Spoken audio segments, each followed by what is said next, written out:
Hello students, आज हम लोग रिवीजन करने के लिए जा रहे हैं। हम लोगों ने 4 कविता पढ़ ली थी। व्रज की संध्या, पथ की पहचान, शक्ति और क्षमा और बड़गीत। तो आइए हम लोग आलोचना करते हैं। सबसे पहले है व्रज की संध्या। व्रज की संध्या हरिओत जी की द्वारा रचित जो प्रिय प्रवास महाकाव्य है, उनके प्रथम सर्ग के प्रारंभिक अंश से लिए गए हैं। और इसमें क्या हो रहा है, संध्या समय व्रज के जल स्थल आकाश में बनने वाली निराली शोभा का वर्णन किया गया है। व्रज की संध्या का जो सारांश है, मैं फिर से आप लोगों को बोल देती हूँ।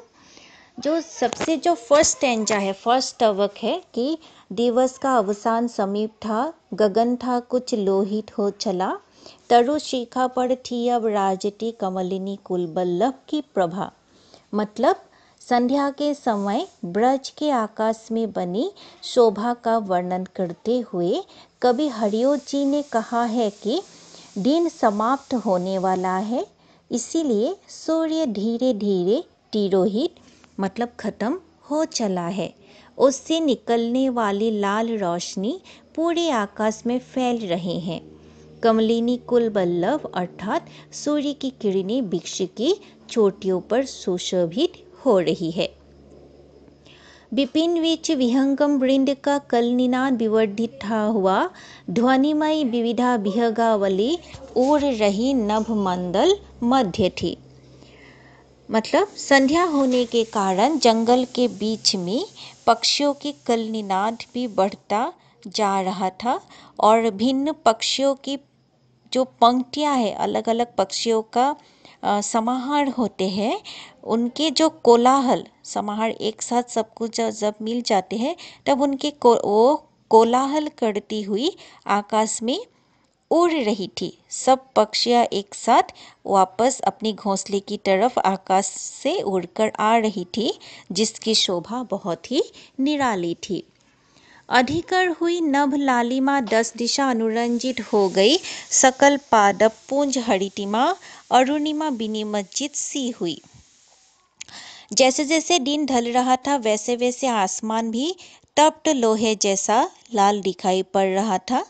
आकाश में चारों ओर ये लाल रंग फैल जाने से ऐसा प्रतीत हुआ जैसे व्रज के वृक्ष के हरियाली हरितिमा भी उनमें डूब रही हो। लाल रोशनी धीरे धीरे बढ़ जाने से ऐसा लगता है जैसे व्रज के जो वृक्ष होते हैं वो सब कुछ उसी लाल रंग में जैसे डूब गई हो। झलकनी पुलिनों पर भी लगी गगन के तल की यह लालिमा, सरी सरोवर के जल में पड़ी अरुणता अति ही रमणीय थी।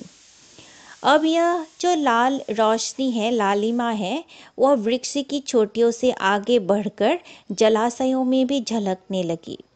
तालाब, नदी आदि जलाशयों के किनारों में पड़ने वाली यह लालिमा बहुत ही आकर्षक लगते हैं। अचल के शिखरों पर जा चढ़ी किरण पादप शीश बिहारिणी, टर्नी बिंब तिरोहित हो चला गगन मंडल मध्य शनि शनि।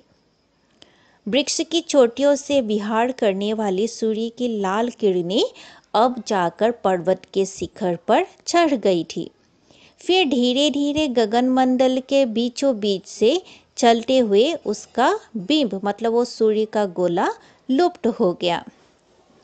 ध्वनिमयी करके गिरी कंदरा कलित कानन केली निकुंज को, बज उठी मुरली इस काल ही तरनिजा तटराजित कुंज में।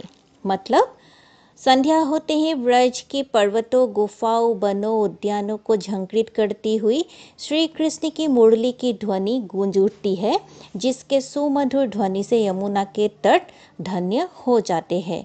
मतलब क्या होता है, जैसे ही संध्या होते हैं चारों तरफ आसमान लाल रंग में डूबकर फिर अंधकार की तरफ आगे बढ़ते हैं, तभी ब्रज के तट में श्री कृष्ण की मधुर गूंज, श्री कृष्ण की मुरली की मधुर गूंज मतलब चारों तरफ फैल जाती है, जो सांध्यकालीन शोभा को चार चांद लगा देती है, लग जाते हैं। यही है मूल। तो अभी जो हम लोगों ने नेक्स्ट कविता पढ़ी थी वो है पथ की पहचान। पथ की पहचान हरिवंश राय बच्चन जी के द्वारा लिखी गई है, जिसमें कवि बच्चन जीवन पथ पर चलने वाले पथिक को संबोधित करते हुए कहते हैं कि कभी हमें हार नहीं मानना चाहिए, हमें आगे बढ़ते ही रहना चाहिए। पथ की पहचान कविता का सारांश मैं आप लोगों को मतलब पहले तो बोल दिया था, अभी फिर से मैं बोल रही हूँ। यह जो कविता है पथ की पहचान, इस कविता के माध्यम से कवि ने यह प्रेरणा दी है कि मनुष्य को अपने पथ की पहचान स्वयं करनी चाहिए, क्योंकि जीवन के मार्ग में अपने ही अनुभव सबसे श्रेष्ठ होते हैं, जिसको किसी दूसरे के उपदेश से या पुस्तकों को पढ़कर नहीं किया जा सकता है। परंतु कुछ महान मनुष्य ऐसे भी रहे हैं जो अपने पथ पर अपने कदमों के निशान छोड़ गए हैं, जिससे हम सहायता ले सकते हैं। हमें लेकिन इस बात को भी ध्यान में रखना चाहिए कि उन्होंने भी अपने लक्ष्य का निर्धारण स्वयं ही किया है। अगर लक्ष्य तक पहुंचना है तो बिना किसी शंका के आस्था और विश्वास के साथ मार्ग पर चलना होगा, क्योंकि जीवन मार्ग में कब कठिनाइयां आएगी और कब सुख मिलेगा, इसकी कोई निश्चयता नहीं है। इसीलिए हर बाधाओं से लड़कर आगे बढ़ने के लिए कवि प्रेरित कर रहे हैं।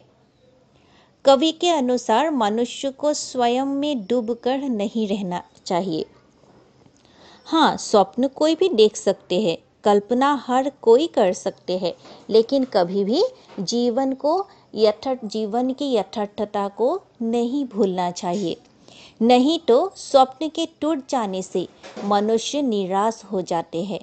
कवि कहते हैं कि आँखों में स्वर्ग के सुनहरे सपने होना चाहिए, लेकिन पैर हमेशा धरती पर ही जमे रहना चाहिए, क्योंकि राह के कांटे ही हमें वास्तविकता का दर्शन कराते रहते हैं। इसलिए हर बाधाओं, कष्टों और विफलता को छोड़कर आगे बढ़ते रहना चाहिए। फिर हम लोगों ने जो कविता पढ़ी थी वो है रामधारी सिंह दिनकर जी की शक्ति और क्षमा। यह जो कविता है शक्ति और क्षमा कविता वस्तुतः कुरुक्षेत्र काव्य के तृतीय सर्ग से लिया गया काव्यांश है। इसमें क्या होता है, जब महाभारत की लड़ाई होती है, कुरुक्षेत्र की जब लड़ाई होती है, तब उससे विनाशकारी परिणामों से अपने को हारे हुए मानने वाले युधिष्ठिर के प्रति शरशर्या में पड़े हुए पितामह भीष्म का जो कथन है उसको कविता के आकार पर इसमें दी गई है। यह जो कविता है यह विनय एवं साहस की सीख से परिपूर्ण है। मतलब विनयता और साहस दोनों को एक साथ रखने से एक साथ दोनों को रख पाते हैं वही क्या होते हैं, जीत हासिल कर सकते हैं। अन्यथा केवल विनम्रता को दुर्बलता समझ लिया जाता है, जबकि शक्ति के साथ होने पर यह विनम्रता एक गुण बन जाती है। सिर्फ विनम्रता होने से वो दुर्बलता का प्रतीक बन जाते हैं, लेकिन जब उसी विनम्रता के साथ शक्ति और साहस का एकाकार हो जाते हैं तो यह एक गुण में तब्दील हो जाते, यह एक गुण बन जाते हैं। इसी बात को समझाते हुए भीष्म पितामह ने युधिष्ठिर को कहा था कि जिस तरह से सांप बोलने से डर लगते हैं, सांप हर जगह होते हैं, सांप से सब लोग डरते हैं, लेकिन क्यों डरते हैं, क्योंकि सांप के पास क्या होते हैं, जहर होते हैं। लेकिन जिसके पास जहर नहीं है, हम जानते हैं कि इनके ये सांप तो है लेकिन इनके पास जहर नहीं है, इसके डसने से हमें कुछ नहीं होगा, तो उस सांप को हम लोग कायर मानेंगे। अगर वो सांप हमें नहीं डसेंगे तो भी लगेगा कि यह कायर है, यह डरपोक है, क्योंकि इससे हमें कुछ भी अनिष्ट नहीं हो सकता। लेकिन जो सांप जहरीला है, अगर उसने हमको नहीं डसा और उसने माफ़ करके चले गए तो उस बात को हम लोग एक बड़प्पन की तरह लेंगे, उसको हम लोग बड़प्पन मानते हैं। फिर क्या हुआ था, त्रेता युग में जब 3 दिवस तक श्री राम लंका तक पहुंचने के लिए सागर को पार करना था, और सागर के जो देवता है, समुद्र देवता तक 3 दिन तक क्या हुआ था, श्री राम ने अनुनय विनय किया था रास्ता दिखाने के लिए।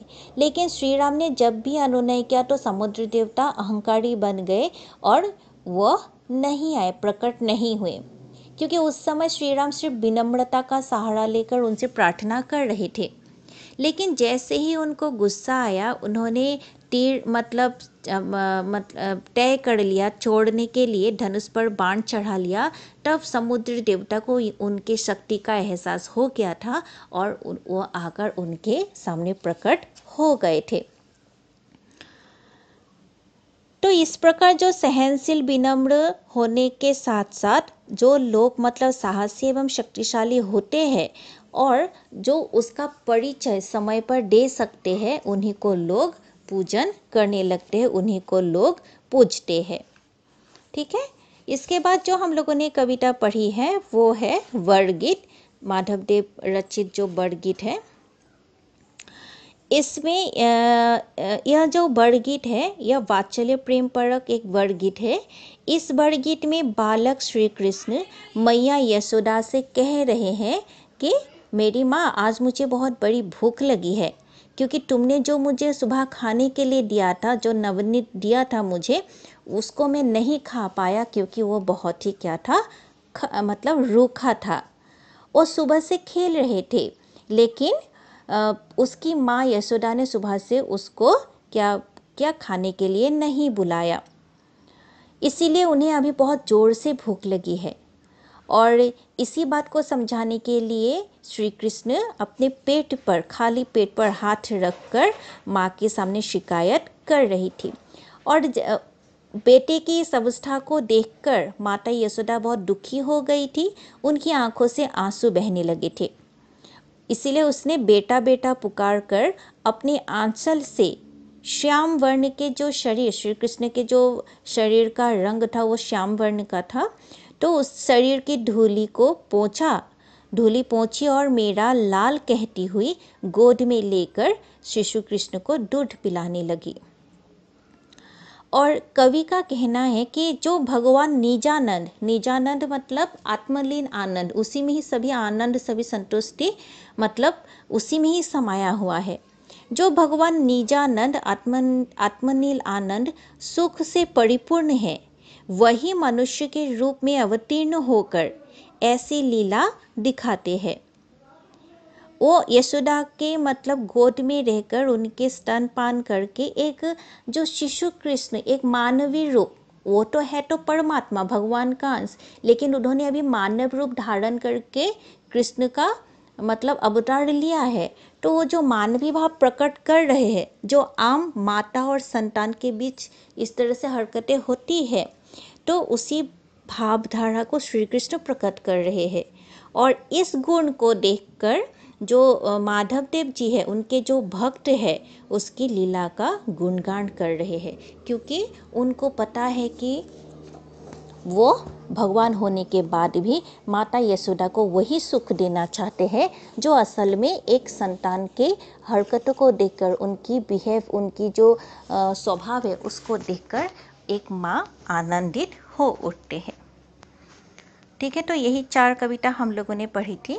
आप लोग अच्छी तरह से इसको पढ़ लीजिएगा। इसका जो प्रश्न है उसकी आलोचना हम लोगों ने कर लिया था, अच्छी तरह से उसका उत्तर लिख लीजिएगा। और आप लोगों के जो परीक्षा है वो भी आने वाले हैं। उम्मीद करती हूँ कि हर परीक्षा आप लोग बहुत ही अच्छी तरह से देंगे। धन्यवाद।